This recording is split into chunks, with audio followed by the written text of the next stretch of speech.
আসসালামু আলাইকুম। প্রিয় দর্শক, অন্য মঞ্চের আলোচনায় আপনাদের সকলকে আমন্ত্রণ জানাচ্ছি।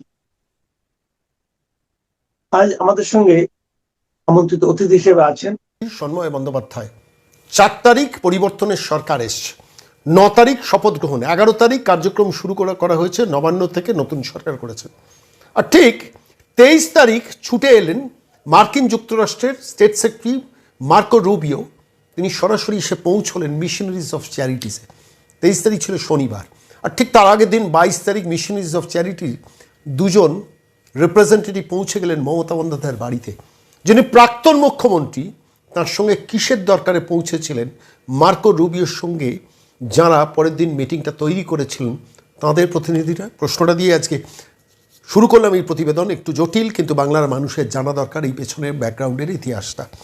দেখুন, এই পশ্চিমবঙ্গের নির্বাচনটা শুধু ভারতবর্ষের মানচিত্রে বা বিজেপির কাছে বা পশ্চিমবঙ্গের মানুষের কাছে নয়, সারা পৃথিবীর মানচিত্রে কিন্তু পশ্চিমবঙ্গের পরিবর্তনের নির্বাচনটা অত্যন্ত গুরুত্বপূর্ণ ছিল।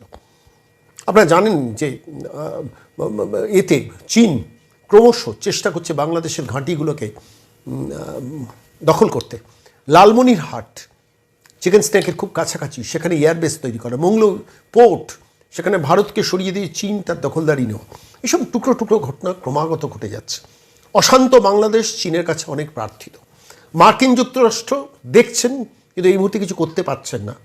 তাই পশ্চিমবঙ্গের নির্বাচনের ঠিক প্রেক্ষাপটে দাঁড়িয়ে যখন পশ্চিমবঙ্গের নির্বাচন হয়ে গেল, 4 তারিখ বিজেপির সরকার 208 জন আসন নিয়ে পশ্চিমবঙ্গে নতুন সরকার এলো, ঠিক তার অব্যবহিত পরে আমি দেখছিলাম 5 তারিখ মার্কিন যুক্তরাষ্ট্রের রাষ্ট্রপতি ডোনাল্ড ট্রাম্প ভারতবর্ষের প্রধানমন্ত্রীকে শুভেচ্ছা জানিয়েছেন। আচ্ছা, একটা রাষ্ট্রের একটা অঙ্গরাজ্যে বিজেপি একটা ঐতিহাসিক জয় পেয়েছে, তার জন্য পৃথিবীর সবথেকে শক্তিশালী রাষ্ট্র তার প্রধান ভারতবর্ষের প্রধানমন্ত্রীকে অভিনন্দন জানাচ্ছেন। অভিনন্দন জানিয়ে কী বলেছিলেন আমি আজকে টুকরো একটু আপনাদের কাছে এই প্রতিবেদনের পড়ে শোনাবো। খুব ইন্টারেস্টিং কিছু ঘটনা ঘটেছে। আমি ব্রিগেডিয়ার দেবাশিস দাসের বক্তব্য আপনাদের শোনাবো, তার কাছেও ব্যাখ্যাটা চেয়েছিলাম।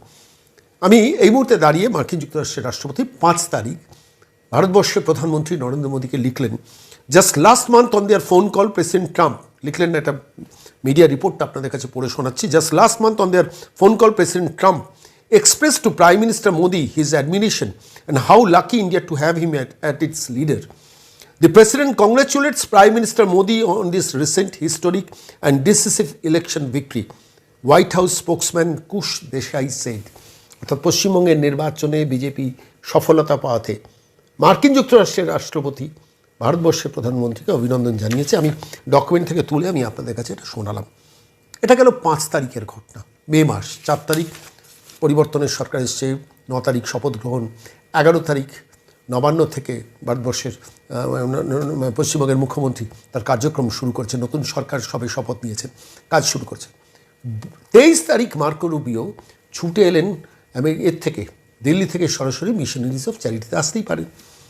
কিন্তু কী এমন প্রয়োজন হলো যে সেই মিশনারিজ অফ চ্যারিটির দুজন প্রতিনিধি চলে এলেন মমতা বন্দ্যোপাধ্যায়ের বাড়িতে? কী বলতে এসেছিলেন? তিনি তো মুখ্যমন্ত্রী নন, তাকে আমন্ত্রণ জানাতে কিংবা কোনো মেসেজ, মার্কো রুবিওর অনুষ্ঠান হচ্ছে আপনি আসুন এই মেসেজটা দিতে, অথবা মার্কো রুবিও কি আগাম কোনো মেসেজ পাঠিয়েছিলেন মমতা বন্দ্যোপাধ্যায়কে? প্রশ্ন অনেক, প্রশ্ন জটিল, কিন্তু প্রশ্নের উত্তর খোঁজার আমরা নিরন্তর চেষ্টা করব বাংলা বার্তায়। আমি আজকে এইটুকু বলে আমি আজকে সরাসরি একটি ঘটনায় নিয়ে যাব, যে ঘটনাটি বাংলার মাটিতে ঐতিহাসিক। দেখুন, রাজ্যের মুখ্যমন্ত্রী, আমার মনে পড়ছে, শিলিগুড়িতে কোনো একটি এতে গিয়েছেন, কার্যক্রমে গিয়েছেন, সেখানকার একটি প্রশাসনিক বৈঠকে। দুপুরবেলা ফিরে এসেছিলেন, এসে বিকেলবেলায় নবান্ন থেকে প্রেস মিট করে বিএসএফের হাতে আগামী 45 দিনের মধ্যে নির্দিষ্ট জমি হস্তান্তরের কাগজপত্র হস্তান্তর করেছিলেন। আমার যতদূর মনে পড়ছে, এক্স্যাক্ট ভিডিওটা আমি হয়তো দেখিয়েছি আপনাদের কাছে। 45 দিনের মধ্যে পশ্চিমবঙ্গ সরকার জমি অধিগ্রহণ করে বিএসএফের হাতে দেওয়ার একটা প্রতিশ্রুতি দিয়েছেন, প্রতিজ্ঞা করেছেন। আমরা নজর রাখছিলাম যে শেষ পর্যন্ত পশ্চিমবঙ্গ সরকার কত দ্রুত গতিতে এই জটিলতম কাজটাকে সম্পন্ন করতে পারে। গতকাল রাজ্যের মুখ্যমন্ত্রী তার উত্তরটা দিয়েছেন এবং সেখানে বলেছেন এই মুহূর্ত পর্যন্ত 64 দিনের একটা সরকার এবং প্রায় 45 দিনের মাথায় একটা সরকার 172 কিলোমিটার জমি, দীর্ঘ প্রশস্ত সীমান্ত বর্ডার সিকিউরিটি ফোর্সের হাতে দিয়ে দিয়েছেন এবং তার একটা ব্যাখ্যাও দিয়েছেন, ডিটেলটা বলেছেন। উত্তর 24 পরগনায় 42 কিলোমিটার, নদিয়াতে 14 কিলোমিটার, মুর্শিদাবাদে 45 কিলোমিটার, মালদহতে 20 কিলোমিটার, দক্ষিণ দিনাজপুরে 7 কিলোমিটার, উত্তর দিনাজপুরে 1 কিলোমিটার, দার্জিলিংয়ে 1 কিলোমিটার, জলপাইগুড়িতে 0.312, কোচবিহারে 39 কিলোমিটার জমি ইতিমধ্যে বর্ডার সিকিউরিটি ফোর্সের হাতে অতিক্রম করে, মানে কিলোমিটারের প্রশস্ত হিসেব অনুযায়ী 172 কিলোমিটার বর্ডার সিকিউরিটি ফোর্সের হাতে একটা রাজ্য সরকার তুলে দিয়েছে। এইবার প্রশ্নটা হচ্ছে যে কত একর জমি, আমি সেই হিসেবটাও দেখছিলাম। 1024 একর, 1024 একর হিসেব মতো প্র্যাকটিক্যালি হস্তান্তর জমির একরের পরিমাণ হচ্ছে 1024 একর জমি বর্ডার সিকিউরিটি ফোর্সকে একটা রাজ্য সরকার 64 দিনের বয়সের মধ্যেই হস্তান্তর করেছে। আর যখন হস্তান্তর এটা হয়েছে, এই রিপোর্টটা প্রকাশ এলো, সেই দিনই দেখছিলাম ডিজি বিএসএফ বর্ডার সিকিউরিটি ফোর্সের যিনি ডিজি, তিনি পশ্চিমবঙ্গে এসছেন এবং সুন্দরবন অঞ্চলের কঠিনতম যেখানে সীমান্ত, যার অদূরে চীন এখন বাংলাদেশের সঙ্গে সংযুক্ত হচ্ছে তার বন্দর ডেভেলপমেন্টের জন্য, সেইখানে বর্ডার সিকিউরিটি ফোর্সের ডিজি বিএসএফ প্রবীণ কুমার এলাকার পর এলাকা ঘুরছেন, এবং ঘুরছেন শুধু নয়, সেখানকার মানুষের সঙ্গে দেখা করছেন, এবং প্র্যাকটিক্যালি 172 কিলোমিটার এলাকা জুড়ে বিস্তৃত একটা বড় অঞ্চল, এই সুন্দরবন অঞ্চলে নদীপথ রয়েছে, তার মধ্যে দিয়ে সীমান্ত রয়েছে, অনুপ্রবেশ সেখানে হওয়ার সমূহ সম্ভাবনা অতীতের সাম্প্রতিককালে হয়েছে, এবং একটার পর একটা বৈঠক করেছেন এলাকার মানুষের সঙ্গে। সেই দৃশ্য আপনারা দেখছেন। বর্ডার সিকিউরিটি ফোর্স গতকাল যখন 172 কিলোমিটারে এই তথ্য বাইরে এলো, তখন দেখা যাচ্ছে বাসিন্দা ও সরকারি আধিকারিকদের সঙ্গে জনসংযোগমূলক বৈঠকে অংশ নিচ্ছেন ডিরেক্টর জেনারেল অফ বিএসএফ প্রবীণ কুমার। আমি সেই রিপোর্টটা আমি আপনাদের কাছে আজকে পেশ করছি। এটা খুব অত্যন্ত গুরুত্বপূর্ণ এই ভিজিট, এবং অত্যন্ত গুরুত্বপূর্ণ সময়। দেখুন, একটা সরকারি ইচ্ছে থাকলে কি না হয়। গত 15 বছর ধরে মমতা বন্দ্যোপাধ্যায় বর্ডার সিকিউরিটি ফোর্সকে বারবার প্রতারিত করেছেন, বঞ্চিত করেছেন, তাদের অ্যাটাক করেছেন, গণমাধ্যমে অ্যাটাক করেছেন, সমাজের কাছে, সাধারণ মানুষের কাছে বর্ডার সিকিউরিটি ফোর্সকে একটা ক্রিমিনাল ফোর্স হিসেবে চিহ্নিত করে গেছেন একজন রাজ্যের প্রশাসনিক চেয়ারে বসা মুখ্যমন্ত্রী। আর সেইখানে দাঁড়িয়ে একটা 64-65 দিনের বয়সের সরকার 172 কিলোমিটার, আমি হিসেব করে দেখছিলাম, কলকাতা থেকে বহরমপুরের ডিস্টেন্স হিসেবে দেখছিলাম 208 কিলোমিটার। এখান থেকে কলকাতা থেকে বহরমপুর যেতে যত লম্বা পথ, তার থেকে সামান্য 25 কিলোমিটার পথ কম। সেই বিস্তীর্ণ অঞ্চল বর্ডার সিকিউরিটি ফোর্সকে একটা রাজ্য সরকার হস্তান্তর করলো, এবং সেটা প্রকাশ্যে ঘোষিত হলো যে 1024 একর এবং 172 কিলোমিটার এরিয়া বর্ডার সিকিউরিটি ফোর্সকে ফেন্সিং দেওয়ার জন্য হস্তান্তর করে দেওয়া হয়েছে। বারবার একটা কথা আলোচনায় আসে না, if there is an intention, if there is a good will, if there is a will, একটা ইচ্ছে যদি কাজ করে তার যা রেজাল্ট, সেটাই তো পশ্চিমবঙ্গ দেখলো গতকাল। আমি আজকের এই প্রতিবেদনে এই বিষয়টা যখন আপনাদের দরবারে নিয়ে আসবো ঠিক করলাম, আমি দেখছিলাম এটা যে প্রাক্তন মুখ্যমন্ত্রী মমতা বন্দ্যোপাধ্যায়, সেই মমতা বন্দ্যোপাধ্যায় এই বর্ডার সিকিউরিটি ফোর্সকে দিয়ে দিনের পর দিন কী নোংরামি করে গেছেন। সীমান্ত অঞ্চলে গরিব গরিব মানুষকে বুঝিয়েছেন যে সীমান্ত যারা পাহারা দিচ্ছেন তারা খারাপ লোক, নারীদের ধর্ষণ করেন, মানুষকে বিভিন্নভাবে প্রতারিত করেন। বারবার করে বলেছেন, একবার দুবার নয় 10 বার করে। কী পেয়েছেন এই প্রশ্নটা আমাকে তখন ভাবাতো। সীমান্ত নিয়ে একটা সরকার এভাবে ছেলেখেলা করে 15 বছরে এতদিন তো সমস্ত সীমান্ত সুরক্ষিত হয়ে যেতে পারত, তার টাকা আগাম বর্ডার সিকিউরিটি ফোর্সের পক্ষ থেকে রাজ্য সরকারকে দিয়ে দেওয়া হতো। আমার বেশ মনে আছে 2016 সাল থেকে, 2014 নরেন্দ্র মোদী সরকার, সে 2016 সাল থেকে লাগাতার ধারাবাহিকভাবে তৎকালীন সরকারের কাছে বিভিন্ন সময় সচিবরা, এমনকি অমিত শাহ ভারতবর্ষের স্বরাষ্ট্রমন্ত্রী এসে নবান্নে বৈঠক করে গেছে। বর্ডার সিকিউরিটি ফোর্সকে জমি দেওয়ার জন্য সচিব পর্যায়ে লাগাতার চিঠি বলা হয়েছে, এই অধিগ্রহণ হচ্ছে, এই দেখছি, এই দেখব। বর্ডারকে অসুরক্ষিত রাখা হয়েছে, তার ফল ভুগছে এই মুহূর্তে পশ্চিমবঙ্গ। মানে সেইখানে দাঁড়িয়ে করে তো দেখালো একটা সরকার 65 দিনের মধ্যে। আমি বলছি, কথাটা বলতে গেলে খালি বারবার রাজ্যের তৎকালীন মুখ্যমন্ত্রী মমতা বন্দ্যোপাধ্যায় ওই কথাগুলো কানে বাজছে, কীভাবে বর্ডার সিকিউরিটি ফোর্সকে হেয় করেছেন জনসমক্ষে। আমি আজকে শোনাবো।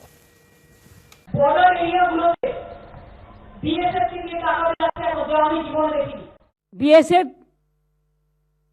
মেয়েদের উপর অত্যাচার করছে, বিএসএফ সীমান্তে অত্যাচার হচ্ছে, কিছু কিছু জায়গায় বিএসএফ কাঠবিলি করছে, অনেককে গুলি করে মারে, অনেককে অত্যাচার করে। অথচ এই মুহূর্তে অত্যন্ত জরুরি ছিল যে বর্ডার সিকিউরিটি ফোর্সের সঙ্গে কেন্দ্রীয় সরকারের সঙ্গে একটা রাজ্য সরকারের একটা সমঝোতা, যে সীমান্ত নিয়ে ছেলে খেলা করা যায় না, সীমান্ত অসুরক্ষিত রাখা যায় না, সীমান্তের ওপারে যারা ভারতকে ডিস্টেবিলাইজ করতে চাইছেন, পশ্চিমবঙ্গকে ডিস্টেবিলাইজ করার চেষ্টা করছেন আনসারুল্লাহ বাংলার, জামাত, আইএস জঙ্গিরা। তাদের সঙ্গে কোনো আপোষ চলে না সংকীর্ণ স্থানীয় দলীয় রাজনীতি করতে গিয়ে। সেটাই গত 15 বছর ধরে পশ্চিমবঙ্গের মাটিতে দেখেছেন, এবং রাজ্যের প্রশাসক মমতা বন্দ্যোপাধ্যায় কী করেছেন সেটা দেখেছেন। আমি এই সামগ্রিক ব্যাপারগুলো নিয়ে বর্ডার সিকিউরিটি ফোর্সের ডিজি প্রবীণ কুমার যখন সুন্দরবন অঞ্চল ঘুরছেন, যখন এ রাজ্যের মুখ্যমন্ত্রী প্রকাশ্যে ঘোষণা করছে আমরা 172 কিলোমিটার জমি, লম্বা প্রশস্ত জমি, 1024 একর জমি হস্তান্তর করেছি, আর ঠিক সেই সময় দাঁড়িয়ে আন্তর্জাতিক মানচিত্রে এই পশ্চিমবঙ্গের সীমান্ত কতটা গুরুত্বপূর্ণ, মার্কিন যুক্তরাষ্ট্রের বা ডিপ স্টেট যারা পশ্চিমবঙ্গকে ডিস্টেবিলাইজ করার চেষ্টা করছে, ভারতবর্ষকে ডিস্টেবিলাইজ করার চেষ্টা করছে, যাদের এজেন্টরা বিভিন্ন জায়গায় ধরা পড়ছে, সাম্প্রতিককালে নেপালের বর্ডারেও তারা ধরা পড়েছেন, উইদাউট পাসপোর্ট, উইদাউট ডকুমেন্টস তারা ঘোরাঘুরি করছেন, নেপালে চলে যাওয়ার চেষ্টা করছেন। আমি সামগ্রিক এই সমস্ত বিষয়গুলো নিয়ে ব্রিগেডিয়ার দেবাশিস দাসের সঙ্গে সরাসরি কথা বলেছিলাম। কীভাবে দেখছেন তিনি? আজকে বাংলা বার্তার এই প্রতিবেদনে তার মূল্যবান বক্তব্য শোনাব। নমস্কার স্যার, আমি সন্ময় বলছি। সন্ময়দা নমস্কার। নমস্কার, বলছি আজকে এমন একটা দিনে ফোন করলাম, আমার কাছে বড় আনন্দের দিন, নিশ্চিতভাবে আপনার কাছেও, যে কোনো ভারতীয়র কাছেও খুব আনন্দের দিন, যেখানে দেখলাম যে রাজ্য সরকারের তরফ থেকে প্রথম সরকারের 64 দিনের মাথায় 172 একর জমি বর্ডার সিকিউরিটি ফোর্সকে হস্তান্তর করা হয়েছে। এবং সেই দিনই বর্ডার সিকিউরিটি ফোর্সের যিনি ডিজি প্রবীণ কুমার, তিনি এই সীমান্ত উপকূলবর্তী এলাকা সুন্দরবনের অঞ্চলের দীর্ঘ অঞ্চল প্রায় 1024 একর জমি হস্তান্তরিত হওয়ার পর তিনি আইপিএস প্রবীণ কুমার ভারত বাংলাদেশ সীমান্ত সংলগ্ন সুন্দরবনের গভীর প্রত্যন্ত অঞ্চলগুলোতে ঘুরে প্রত্যেকটি বিষয়ে পর্যবেক্ষণ করছেন। আপনার কি মনে হয় না যে স্বাধীনোত্তর ভারতে এটা মানে সাম্প্রতিককালে সব থেকে গুরুত্বপূর্ণ ঘটনা? আমার কাছে যেটা বারবার মনে হয়েছে। হ্যাঁ দাদা, আমি দেখুন এখানে তো রাগঢাক করে কিছু বলবো না। দেখুন অনেক তো ভালো কাজ হচ্ছে রাজ্যে, যেটা আমরা দেখছি, বাট সেগুলো একটা আলাদা জায়গায়, মানে সেগুলো রাজ্যবাসীর ভালো হবে, গরিব মানুষের ভালো হবে, যেন কেউ ডিএ পেয়েছে, কেউ মিড ডে মিল ভালো খাবে, কেউ চাকরি পাবে, হাসপাতাল হবে, অন্নপূর্ণা ভান্ডারে আমাদের নারীরা অনেক টাকা পাবে, বা পুলিশের অনেক আমরা দেখতে পাচ্ছি, ফরেস্ট, জলা জমি। কিন্তু বা যদি বলেন মেট্রো রেল যদি দেখেন চিংড়িহাটা, আমরা শুনতে পাচ্ছি যে সিকিম বাংলা গভর্নমেন্টের একটা খুব ভালো চুক্তি সই হয়েছে, যাতে ওই ট্যাক্সি ইউনিয়নের ঝামেলাটা মিটে গেছে। কিন্তু এইগুলোতে পশ্চিমবঙ্গ মানুষ, পশ্চিমবঙ্গবাসী আমাদের রাজ্য সরকারকে বা মুখ্যমন্ত্রীকে ধন্যবাদ দেবে, কৃতজ্ঞ থাকবে। কিন্তু এই বাংলাদেশ এবং বিএসএফ এবং সেন্ট্রাল গভর্নমেন্টের যে নানান রকম এজেন্সি আছে, তাদের সাথে পশ্চিমবঙ্গের এই যে মিলনটা হয়েছে, যেটা আমি খুব ভালো বুঝি যে আমরা কোথায় সাফার করছিলাম, সেইটাতে ভারতবর্ষের সমস্ত মানুষ কৃতজ্ঞ থাকা উচিত এখনকার পশ্চিমবঙ্গের শাসন ব্যবস্থাকে এবং মুখ্যমন্ত্রীর কাছে। এটা আমি নির্দ্বিধায় বলছি, মানে আমি মানে চ্যালেঞ্জ নিয়ে বলতে পারি। তার কারণ কেন আমি এত বড় কথাটা বলছি, দেখুন আমাদের 4000 কিলোমিটার বাংলাদেশের বর্ডার ভারতবর্ষের, তার মধ্যে 2100 কিলোমিটার মতো পশ্চিমবঙ্গের। এইখানে যেহেতু বাংলাদেশের একটা বড় অংশের মানুষ এখানে আসলে তাদের আসরে বছরে করে সুন্দর করে কাগজপত্র বানিয়ে দেওয়া হতো, তাদের নানান রকম চাকরির ব্যবস্থা, আধার কার্ড, রেশন, যে তোমরা বা এখানে আসো, থাকো, খাও, খালি দরকার মতো একটু ভোটটা দিয়ে যেও বাপু। এবং সেটা আমরা মিডিয়াতে দেখেছি, তাদের জামাই আদর করা হতো। সেইখানে একটা বড় আঘাত এই ল্যান্ড দিয়ে দেওয়া বিএসএফকে। এবং উনি শাসন ব্যবস্থা হাতে নেওয়ার পরে প্রথম নবান্নের যে কনফারেন্সটা করেছিলেন, আমি দেখে একটা বিরাট শান্তির একটা নিঃশ্বাস ফেলেছিলাম, যে যাক আমাদের, আমরা ভাবছিলাম, মানে আমরা আশঙ্কা করছিলাম হয়তো পুরো সময়টা আমার জীবনের আমি দেখতে পাবো না যে পশ্চিমবঙ্গ ভারতের একটা রাজ্য আছে। আমি নির্দ্বিধায় বলছি, আমার আশঙ্কা বলছি, আমার ব্যক্তিগত আশঙ্কা, বেসড অন এত বছরের আমার অ্যানালিসিস আর কি। কারণ আমি দেখতে পাচ্ছিলাম যে একটা দেশ থেকে লক্ষ লক্ষ লোক আসছে, তারা সমস্ত ইকোনমিক ব্যবস্থার মধ্যে ঢুকে যাচ্ছে, তারা ডকুমেন্ট করছে, তারা ভোট ব্যবস্থার মধ্যে ঢুকে যাচ্ছে, এবং কোথাও একখানা প্রশ্রয় এবং তাদের মদত দেওয়ার ব্যাপার আছে। না হলে আনসারুল বান্নার জসিমউদ্দিন রহমানি কেন বলেন যে পশ্চিমবঙ্গের মুখ্যমন্ত্রীকে আমি রিকোয়েস্ট করছি, আপনি বা অন্য বৃহত্তর একটা কিছু বানান। কেন পশ্চিমবঙ্গের লেটার হেডে, সরকারি লেটার হেডে বিশ্ব বাংলাতে চলে আসবে এত বড় করে অশোক স্তম্ভটা ছোট থেকে ছোট হয়ে যাচ্ছিল? কেন ভারতবর্ষের যে ভাষাটা পশ্চিমবঙ্গের কেউ বলে না, বাংলাদেশেও কেউ বলে না, উর্দু ভাষা, সেটা হচ্ছিল? কেন জয় বাংলা স্লোগানটা এত পপুলার হচ্ছিল? জয় পশ্চিম বাংলা না, মানে জয় যদি উত্তরপ্রদেশ যদি বলে জয় প্রদেশ কেমন লাগবে?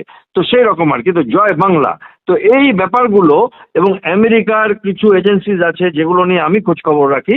যেমন আপনি হয়তো জানেন, কালকে নেপালে একজন আমেরিকার খুব বড় একজন অফিসার ধরা পড়েছে। সে কিচ্ছু বলছে না, সে নাকি নেভি স্পেশাল ফোর্সের ছিল। কিছুদিন আগে আমেরিকার একজন মিজোরামে ধরা পড়েছে কলকাতা এয়ারপোর্ট থেকে। সে মিজোরাম থেকে মায়ানমার যাচ্ছিল। এই ভদ্রলোক নেপালে যাচ্ছিলেন আমাদের বর্ডার থেকে। এইবার এই যে ইন্টারেস্টটা একটা কিছু ঘেঁটে দেওয়ার এই জায়গাটাতে, যেহেতু একটা সরকার আছে যাকে এরকম করা যায় মনে হয়, আমি তো লিখিত পড়িনি, তো আমরা মিডিয়াতে দেখেছি। যেমন মার্কো রুবিও যখন এসেছিল, তখন উনি যে অর্গানাইজেশনে দেখা করতে এসেছিলেন, সেই অর্গানাইজেশনের দুজন নানকে দেখেছি তার আগের দিন সন্ধ্যাবেলায় একটি টিভি চ্যানেলে দেখেছি যে আমাদের ভূতপূর্ব মুখ্যমন্ত্রীর বাড়িতে গেছে। এবং তাদের যখন জিজ্ঞেস করছে মিডিয়া আপনারা ওখানে কেন গেছিলেন, তারা মুখ বন্ধ করছে। তারাই এবার মার্কো রুবিওকে ঘুরিয়ে ঘুরিয়ে দেখাচ্ছে। তখন আমরা যেটা অ্যানালিসিস করি, আমাদের একটা ভয় হচ্ছিল যে আমাদের বোধহয় একটা বড় সমস্যা হবে এখানে, যেমন করে অনেক দেশের মধ্যে হয়েছে, যেটা আমরা রেজিম চেঞ্জ বলি সেটা, এবং তার জন্য হয়তো একটা বৃহত্তর আমরা কিছু দেখতে পাবো। আমার ব্যক্তিগত আশঙ্কা ছিল, আমার না, আপনি যদি ইন্টারনেটে কাজ পাতেন তাহলে দেখতে পাবেন যে ডিপ স্টেট নিয়ে অনেক রকম কথাবার্তাই হয়। সেখানে উনি 3-4টে কাজ করেছেন। একটা হচ্ছে জমি দিয়েছেন ফেন্সিং এর জন্য, এবং অতি সত্বর, মানে তখনও ভালো করে শপথও নেওয়া হয়নি বলতে পারি আর কি, জাস্ট শপথ নিয়েছেন এবং অনেক একর জমি দিয়ে দিয়েছেন। এবং সেদিনই বিএসএফ কে হ্যান্ড ওভার করা হলো, আমরা দেখলাম এবং একটা শান্তির নিঃশ্বাস পেলাম। এবং তখন আমার মনে এটাও এসেছিল যে তাহলে এতদিন জমিটা দেওয়ার জন্য তৈরি ছিল।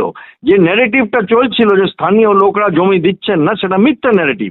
তাদের ঘাড়ে বন্দুক রেখে অন্য কারোর সাথে কোঅপারেট করা হচ্ছিল আর কি, দেশের কোনো শত্রুর সাথে, জানি না আমি।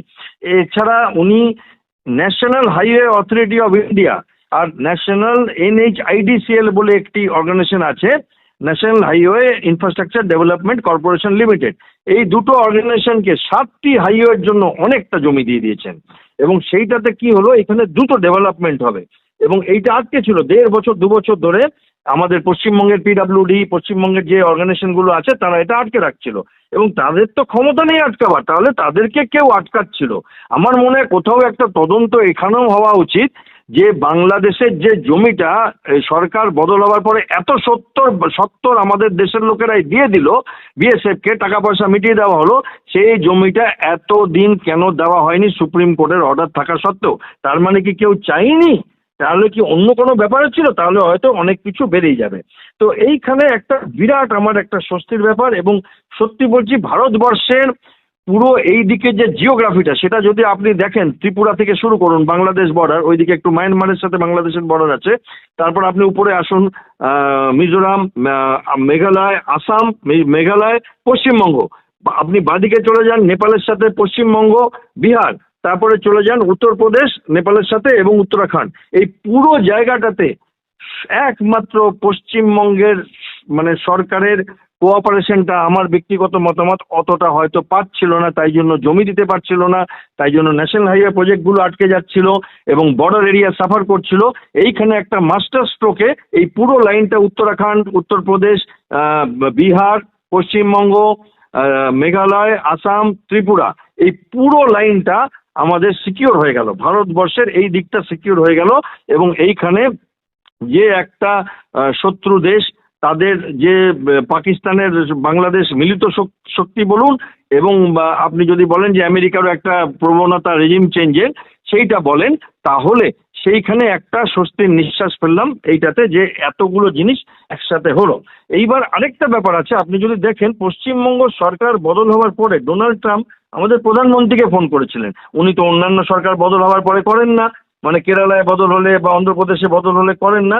তো তার একটা কিছু ছিল এই দিকটাতে, যেটা ওনারা বলছিলেন না আর কি। তো এইখানে আমার মানে যেটা মনে হয় আরেকটা ব্যাপার, যে সেন্ট্রাল এজেন্সিস গুলো আছে, আমি তো নিজেও একটি বড় সেন্ট্রাল এজেন্সিতে কাজ করেছি এত বছর। আমি দুটো সেন্ট্রাল এজেন্সিতে কাজ করেছি, ইন্ডিয়ান আর্মিতে 30 বছর এবং 2 বছর আমি সেন্ট্রাল আর্ম পুলিশ ফোর্সে ডিআইজি ছিলাম।